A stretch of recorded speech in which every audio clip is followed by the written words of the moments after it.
Hello friends, I am here with a new horror story today. So let's start.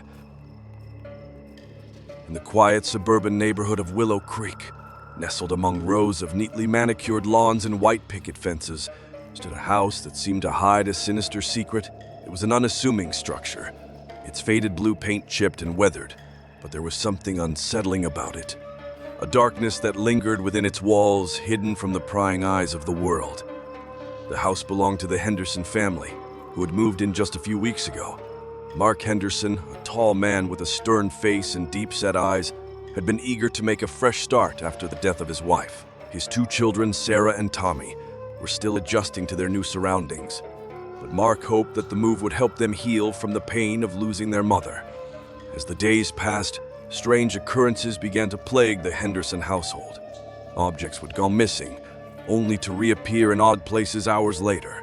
Strange noises echoed through the halls at night, unsettling whispers that seemed to come from the very walls themselves. Mark dismissed them as figments of an overactive imagination, but deep down, he couldn't shake the feeling that something was terribly wrong. It was on a rainy Thursday afternoon that Sarah stumbled upon the entrance to the basement, a heavy trapdoor hidden beneath a threadbare rug in the corner of the living room. Curiosity getting the better of her, she tugged at the rusted handle, revealing a dark staircase that descended into the depths below. Despite a feeling of unease gnawing at her insides, Sarah couldn't resist the urge to explore. Ignoring the warning shouts of her father, she descended into the darkness, the musty smell of damp earth filling her nostrils as she went. The basement was a labyrinth of dusty corridors and forgotten rooms, each one more decrepit than the last. Cobwebs clung to the walls like veils of silk, and the air was thick with the scent of decay. Sarah's heart pounded in her chest as she ventured further into the abyss, her footsteps echoing off the cold stone floor.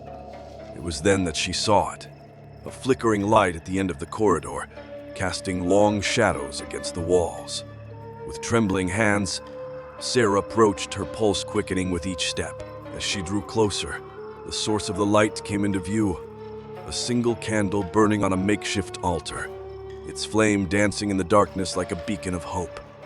But any sense of relief Sarah felt was short-lived, for standing beside the altar was a figure cloaked in shadow, a hulking mass of twisted limbs and gnarled flesh that seemed to defy the laws of nature.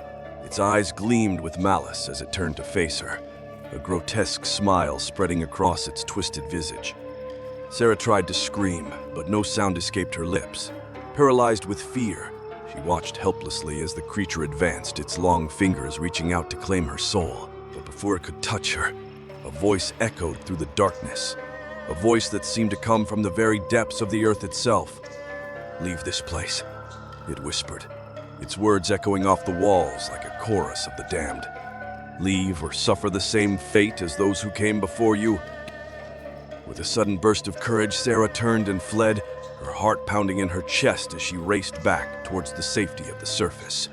Behind her, the creature roared with rage, its unearthly cries echoing through the darkness as it gave chase. Upstairs, Mark Henderson waited anxiously for his daughter to return, his heart heavy with dread. When she burst through the trapdoor, her face pale and her eyes wide with terror, he knew that something had gone horribly wrong. "What happened?" he demanded, his voice trembling with fear. But Sarah could only gasp her breath, her words lost in a whirlwind of panic and confusion. And as the sound of approaching footsteps echoed through the house, Mark knew that whatever lurked in the darkness below was far from finished with them yet. For in the depths of the basement, something ancient and malevolent stirred, a darkness that hungered for the souls of the living, waiting patiently for its next victim to descend into the abyss below. And as the final echoes of Sarah's screams faded into the night,